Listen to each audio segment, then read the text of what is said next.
Bienvenidos a Academia de Fondos, a este tercer capítulo que vamos a ver hoy. Yo soy, como siempre, Juanjo Ferrer y tengo el objetivo de que consigas rentabilizar tus ahorros al mismo tiempo de que minimizamos los riesgos al máximo. Eso te permitirá dormir bien por las noches porque tendrás primero tus ahorros de forma guardadas de forma segura y al mismo tiempo invertidos para obtener buenas rentabilidades. En este tercer capítulo vamos a analizar un fondo conservador para dormir muy tranquilos por las noches. Como en los capítulos anteriores, en el podcast vamos a analizar la categoría del fondo, la filosofía de inversión, el equipo, el track record, las comisiones y luego ya por último los riesgos. Espero que lo disfrutes.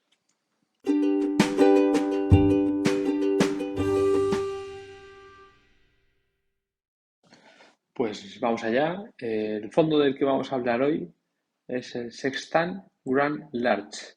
Es de la gestora Amiral Gestión. Es francés, aunque tiene también oficina en España y en Asia. ¿eh? Es un fondo mixto flexible de gestión activa que puede invertir del 0 al 100% tanto en renta variable como en renta fija. Y lo hace en función del PER de Shiller. ¿vale? Entonces, para que entendamos todos qué es esto, el PER de Shiller es un ratio que mide la capitalización de las empresas, es decir, cuánto valen, o sea, cuánto de grandes son en el mercado bursátil, y luego dividirlas por la media de los beneficios de 10 años de las compañías teniendo en cuenta la inflación. Por si no os han entendido, lo voy a repetir. Y el P/E es un ratio que mide la capitalización de las empresas y las divide entre los beneficios de 10 años de las compañías ajustando a la inflación. Entonces, por ejemplo, una empresa capitaliza 100 millones y los beneficios de la empresa en los últimos 10 años han sido de media pues, de 5 millones, pues tendría un PER de 20. Entonces, con esta medida, los gestores analizan si el mercado está caro o barato. Y si está barato, invierten en renta variable y si este se vuelve caro, ponderan más la renta fija. O también pueden, como ha pasado en los últimos años, pues quedarse simplemente en tesorería, porque lo ven todo caro. Pero bueno, esto lo miramos un poco más adelante con el proceso de inversión, ¿no? El objetivo de este fondo es hacer una rentabilidad anual del 5% para periodos de 5 años. ¿vale? Y el nivel de riesgo del fondo, según la CNMV, es de 4 sobre 7, por lo que es más o menos tranquilo. A mí, personalmente, me parece muy tranquilo, pero por cómo estructuran las inversiones. Pero eso lo vamos a ver ahora. Sobre la geografía, donde invierte, pues el 75% está en Europa y el 25% puede estar en cualquier mercado global. La verdad hay que tener en cuenta que Amiral es francesa, tiene la gestora muchos años de experiencia y sobre todo esa experiencia está en Europa. Ahora están tirando mucho también a Asia, pero bueno, su core es Europa, entonces es normal que ponderen más Europa, que es el mercado que conocen mejor. Y nada, ahora vamos a ver pues cómo encuentran esas acciones, los bonos y cómo ajustan la cartera y la filosofía de inversión. Y la filosofía de inversión del fondo Amiral Gestión Grand Large se apoya en el value investing. Bueno, esto, desde que dijo Warren Buffett que esta era su estrategia, pues un poco todo el mundo dice que hace lo mismo. Entonces, lo que vamos a ver es, bueno, qué entiende Amiral Gestión que es el value investing. Entonces ellos tienen dos procesos aquí del 2003, que es cuando se funda la gestora, hasta el 2008, priorizan el precio por encima de todo. Y en cuanto más barata está una compañía, pues es más seguro invertir en ella. Pero tras la crisis del 2008 y del 2009, pasaron a mirar, evolucionaron ese proceso de inversión y pasaron a mirar más la parte cualitativa y los niveles de deuda de las empresas. Entonces, de tal manera que lo que te da seguridad para que una empresa y para que la inversión vaya bien, pues es al final que tenga poca deuda y también sus ventajas competitivas. Y eso es lo que, en vez de estar buscando que la empresa esté muy barata, porque si está barata, pues puede ser normal es que sea por algo. Y ahora vamos a ver el proceso de inversión, pero antes de eso, y para entenderlo mejor, vamos a explicar cómo se divide el trabajo el equipo de análisis de Amiral, ¿vale? Porque tiene sus peculiaridades. Entonces, en Amiral utilizan el método de subcarteras, que esto quiere decir que el fondo en sí es uno, pero a nivel interno lo dividen en seis. Y luego cada gestor o analista, fíjate que hay seis en un fondo, pues cada gestor tiene su propio subfondo donde lo gestiona de forma con total libertad. Entonces, bueno, como es lógico, cada subcartera a nivel interno pues no tiene la misma cantidad de patrimonio, sino que en función de los años de experiencia y del track record de cada gestor, pues tienen más o menor peso. Y nada, esto lo explico ahora por tenerlo en cuenta a continuación, ¿vale? Ahora vamos con el proceso de inversión, ¿vale? Que es muy sencillo. Primero lo que buscan son ideas de inversión, que intentan buscar compañías dentro, lo primero es pues, dentro de su círculo de competencia. O sea, por ejemplo, si tienen una empresa en cartera, pues analizan sus competidores. O luego tengo una empresa en cartera, pues voy a ver quiénes son sus proveedores o sus clientes. Y así siguen toda la cadena de valor. Como por ejemplo, pues en el vino, ¿no? Invierte en una empresa que hace el corcho y a continuación pues buscan, oye, esta empresa de corcho tendrá que conocer a la embotelladora que le compra los corchos para ponerlos. Entonces, pues llegan a la empresa que hace las botellas. Y luego llegan a quien produce el vino, ¿vale? Y el que produce el vino, ¿dónde lo guarda, no? Esas barricas. Bueno, pues así van viendo, conocen los drivers de cada negocio, toda la cadena de valor, y pues así van aumentando sus ideas de inversión. Entonces, una empresa ya está en su círculo de competencia, lo primero que hacen es hacerle un checklist cuantitativo, ¿vale? Donde lo que miran son los márgenes, la valoración de una forma rápida y una serie de ratios, ¿no? Que lo que cabe destacar de esta checklist cuantitativa es pues, que no aplica los mismos ratios, como es lógico, a Estados Unidos, a Europa o a Asia, ya sea por las perspectivas a futuro o por la seguridad legal, ¿no? Y que entonces en función de eso, pues le das más posibilidades o menos posibilidades. Y luego también diferencian en cuanto a sectores. Pues no es lo mismo una utility que es muy segura pero crece poco que una tecnológica que crece mucho pero tiene más riesgo, ¿no? Entonces ahí hacen esa pequeña distinción. Y entonces si la empresa que la ha generado con esa cadena de valor, genera la idea, pasa ese checklist cuantitativo, pasan a un checklist cualitativo, ¿vale? Que esto es un poco lo que habíamos comentado que introducen en el 2008-2009, buscando la seguridad más en poca deuda y las ventajas competitivas, ¿vale?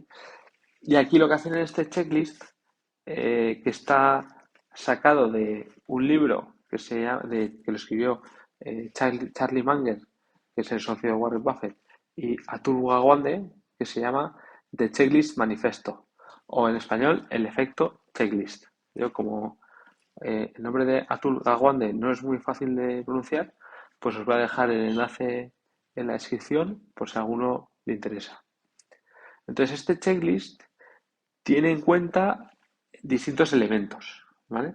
Y, o sea, teniendo en cuenta decir, oye, yo quiero que mis empresas generen valor para el accionista a largo plazo y, vale, ¿cuáles son esos tres valores que me van a generar ese valor, ¿no? Pues uno sería la actividad de la empresa y el sector en el que opera, otro sería el management, las personas que forman esa empresa, y por último, la calidad de las cuentas, si están bien, si son transparentes, si no, si se entienden o no. Entonces, dentro de cada elemento tienen distintos puntos concretos. Entonces, dicen, oye, pues la contabilidad está bien, pues yo le asigno un valor de 2 o menos 2. O sea, por ejemplo, el sector es bueno, pues vamos a ver. Las barreras de entrada, un 2 o menos 2 o uno o cero. El conocimiento del sector que tenemos, si es cíclico o no, la diversificación geográfica, la regulación, ¿no? Etcétera. Pues cada uno de estos puntos le asignan un valor. Entonces, y de cara al management y a la calidad de las cuentas, lo mismo, ¿vale? Y una vez realizado el checklist, les permite poner una nota a cada compañía. Y esto es muy bueno porque de esta manera ya puedes comparar las compañías eh, dentro de un lenguaje que tú mismo entiendes. Y eso es lo que hace pues, un proceso de inversión sólido. Vale, y ahora, entonces una vez tienes la idea de inversión, el checklist financiero y el checklist cualitativo, pasan a hacer una tesis de inversión. O sea, el analista que tiene la idea de inversión le envía toda la información al resto del equipo de inversión. Y el resto del equipo de inversión hacen de abogado del diablo e intentan matar esa idea de inversión. Entonces, pero siempre, o sea, aquí cabe destacar que la idea no es ir a fastidiar al compañero, sino que es de una óptica constructiva. Entonces, el objetivo es reforzar la idea de inversión, que sean las ideas muy robustas. Entonces, una vez hecha la tesis, el analista puede comprar la compañía para su propia subcartera y el resto de compañeros pueden incorporarla también a su subcartera. También puede ser que el resto de los compañeros la odien, pero bueno, como el gestor o analista que la ha presentado tiene total libertad, pues la puede seguir metiendo en su subcartera. No suele pasar, por lo que me dicen en Aviral, pero vamos que podría hacerlo. Y eso es un factor clave porque así el compañero que presenta la idea no tiene miedo. Si solo fuese, si dice, oye, yo tengo que presentar compañías solo para que las empresas la metan en cartera a los compañeros, pues al final el analista se vuelve mucho más conservador buscando el sí de los compañeros más que buscar el mejor binomio rentabilidad-riesgo. Bueno, y esto sería lo que es el proceso de inversión. Que una cosa que no he comentado o que no he especificado es si este análisis es para la parte de renta variable o para la parte de renta fija. Y no lo he dicho porque realmente lo utilizan, es el mismo sistema para los mismos activos, ya que al fin y al cabo estás invirtiendo en las empresas o en los bonos de las empresas y el tipo de análisis es similar. Entonces, como resultado de este proceso de inversión, pues llevan entre 3 y 5 años con mucha liquidez en el fondo, porque veían que todo el mercado estaba caro, tanto en renta variable como en renta fija, y ahora que los mercados han caído, han puesto la liquidez a trabajar y han pasado, por ejemplo, de una liquidez del 50% a tan solo un 25%. Entonces, y luego el resto de la parte invertida, principalmente ha ido a acciones, a renta variable, con un peso del 46%. Luego hay un 20% invertido en bonos y luego también hay un 5% invertido en oro o en mineras de oro, que bueno, que junto al 25% de tesorería, pues harían el 100%. Entonces, de esta forma, se ve cómo cumplen la asignación de activos en función del PER de Schiller. Pues hace 5 años, 3, lo veían todo muy caro, entonces tenían mucha liquidez y ahora que hay caídas, pues hacen compras, lo cual, pues en mi opinión, es una obra maestra de cómo se gestiona la tesorería de cara a invertir. Vale, pues y esto sería por el proceso de inversión, sería todo. Vamos a ver el equipo que, como hemos visto antes, pues es el modelo de las subcarteras, que este modelo de gestión a mí personalmente me encanta por la libertad que da a los gestores. Además, se comparten las ideas y el analista recibe un feedback constructivo con la idea de hacer esa idea aún más robusta, lo cual hace que al final pues, las carteras sean de buenas empresas. Y esta cultura de Amiral pues me encanta. Y ahora vamos a ver los gestores principales, que son Julien Lepage y Luis Delvieux. Entonces, Julien Lepage estudió en Francia, luego entró en el mercado laboral pues, como analista de futuros y derivados. Luego, posteriormente, cubría una empresa de small caps francesas en Exane, que es una casa de brokeraje de gran reputación en Francia, y de ahí viene pues, gran parte de su conocimiento y de ahí ya saltó a ser gestor en Amiral Gestión, donde ahora es el director de inversiones y además es el presidente de Amiral Gestión. Luego, por su parte, Luis Derbiu estudió en Francia y tras hacer un máster, pues se incorporó como gestor directamente en Amiral Gestión y es donde ha desarrollado toda su carrera profesional, lo cual también es un factor de la cultura de Amiral, pues que apuestan por la gente de abajo. Entonces, otro punto llamativo del equipo es que la mitad del equipo de la gestora, o sea, pues una gestora francesa, tiene unos 50 empleados, ¿vale? Pues la mitad son analistas o gestores de fondos. Y esto a mí me gusta mirarlo porque aquí ves dónde se deja el dinero la gestora, dónde están puestos los recursos. Y aquí están puestos en buscar ideas de inversión y en invertir bien, más que en el equipo comercial para captar dinero o en el equipo de marketing para hacer un buen marketing. No, o sea, aquí la prioridad es maximizar el beneficio minimizando los riesgos. Entonces, y luego también otra cosa del equipo, que es la clase Z, que no es contratable, solo es una clase o sea, que no se puede ver en Morningstar y no salen los folletos ni nada, pero sí que existe y es solo para los empleados. Y entonces aquí se puede ver cómo tienen skin in the game, donde los empleados pues meten dinero en los fondos y te puedes fiar de que efectivamente es así.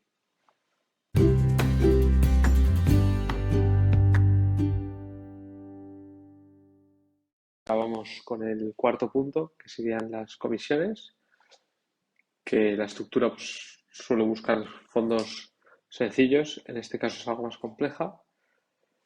Lo primero es, depende de dónde lo contrates, te pueden cobrar hasta un 2% solo por invertir. Pues si inviertes 100 euros, pues te invierten 98 y los 2 euros esos se los queda el banco. Y luego tiene una comisión de reembolso del máximo del 1% por si sacas el dinero.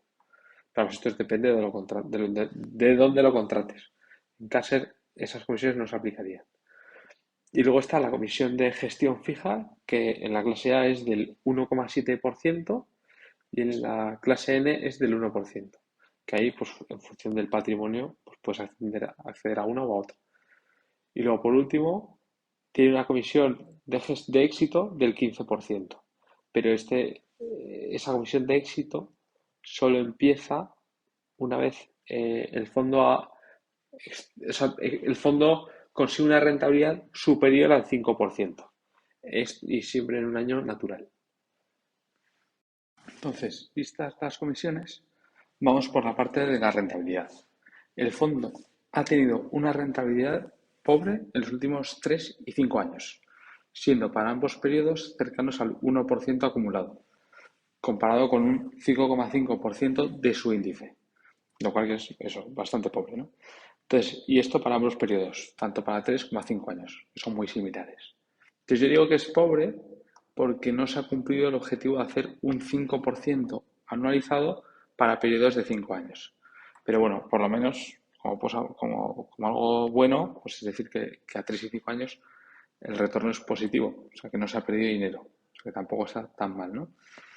Y luego además en 2022 solo ha caído un 1% cuando hay otros productos o otros activos muy defensivos donde han llegado a caer un 10%. Esto es lo que va de 2022, los primeros 5 meses, lo cual habla bien de la posición defensiva de este fondo. Luego, volviendo al objetivo del fondo, que no ha cumplido el objetivo del 5% anualizado, pues podríamos pensar que el fondo ya no va bien, que pierde bastante respecto de su índice o que ya ha perdido su toque. Pero si lo miramos a 10 años, la rentabilidad acumulada ha sido del 87%. O podemos mirarlo desde sus inicios, julio del 2003, y ver que la rentabilidad anualizada ha sido del 8,4%. Entonces, viendo el histórico, pues vemos que hay periodos donde han hecho rentabilidades por encima del 10 y otras pues rentabilidades por debajo del 5. Y bueno, pues la idea es a largo plazo hacer ese 5%. Entonces luego, esta rentabilidad la han hecho además con un ratio Sharpe del 1,25%, que como hemos dicho más veces, el ratio Sharpe mide la rentabilidad en función de la volatilidad.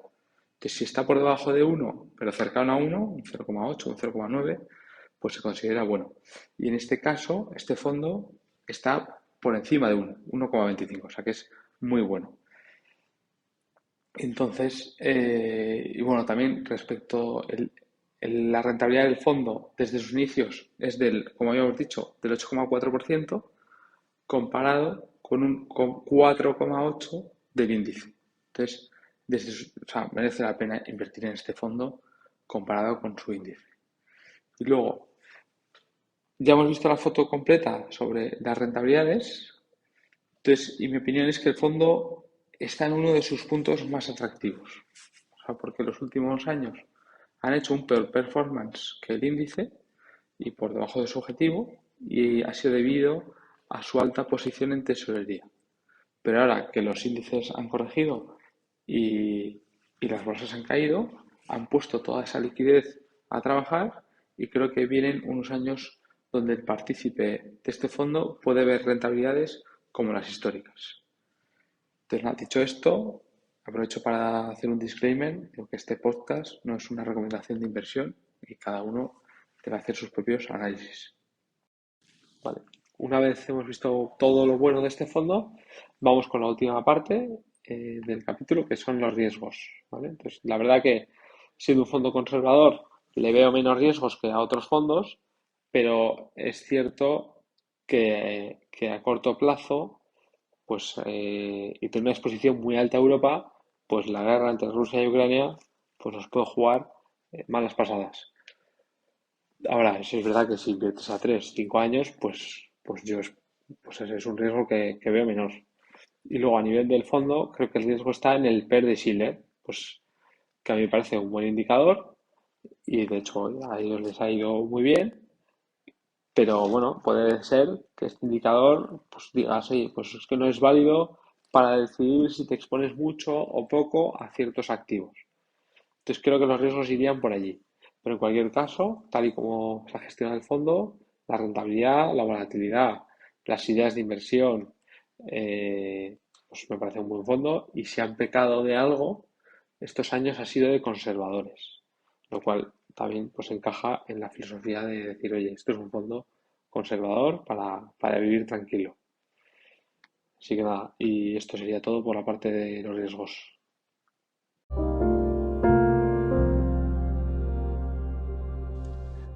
Y esto sería todo por hoy, por la parte de Amiral Sextant Grand Large, que es un fondo que es contratable desde casi asesores financieros. Y decirte que si quieres que analice un fondo en particular o tienes dudas sobre fondos, me puedes enviar un correo a academiadefondos@gmail.com. Y si te ha gustado, pues puedes hacer algo que no te cuesta nada y a mí me ayuda muchísimo, que es dar un like a este podcast. Y también de esta forma ayudarás a que más gente conozca fondos de inversión interesantes. Así que nada, recuerda que la persona que sabe gastar y ahorrar es más feliz, porque disfruta con ambas cosas.